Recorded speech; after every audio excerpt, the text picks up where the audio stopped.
कोणाच्याही जवळचा असला तरी कोरटकरवर कारवाई व्हावी असं देशमुखांनी म्हटलंय। पवारांच्या राष्ट्रवादीचे नेते अनिल देशमुख यांचीही मागणी आहे। तर ईडी आणि सीबीआय मार्फत प्रशांत कोरटकरची चौकशी झाली पाहिजे।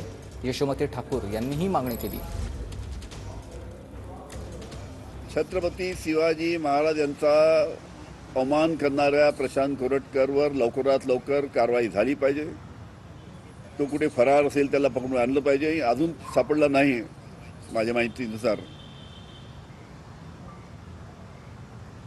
कोणाच्याही किती जवळचा असला तरी छत्रपती शिवाजी महाराजांचा अवमान जर कोणी करत असेल तर त्याला महाराष्ट्र माफ करणार नाही।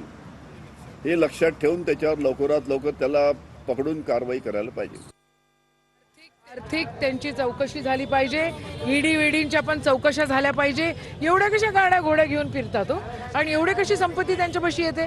तर आमचा मेन मुद्दा असा आहे की महाराष्ट्रामध्ये एक दुफडी निर्माण करण्याचा खूप मोठं षडयंत्र या ठिकाणी होत आहे आणि ते षडयंत्र महाराष्ट्र सहन करणार नाही। या दोघांवरही सोलापूरकर असो कोरटकर असो आणि हे दोघंही कोणाची निकटवर्ती आहे आपल्याला सगळ्यांना माहिती आहे। या सगळ्या गोष्टींचा निषेध आहे आणि या दोघांनाही अटक झाली पाहिजे। त्यांच्यावर कारवाई झाली पाहिजे। त्यांची आर्थिक जे काही त्यांचा गोंधळ आहे त्याची पण त्या ठिकाणी आम्ही मागणी केलेली आहे। त्याची पण इन्क्वायरी झाली पाहिजे आणि त्यांना शिक्षा झाली पाहिजे।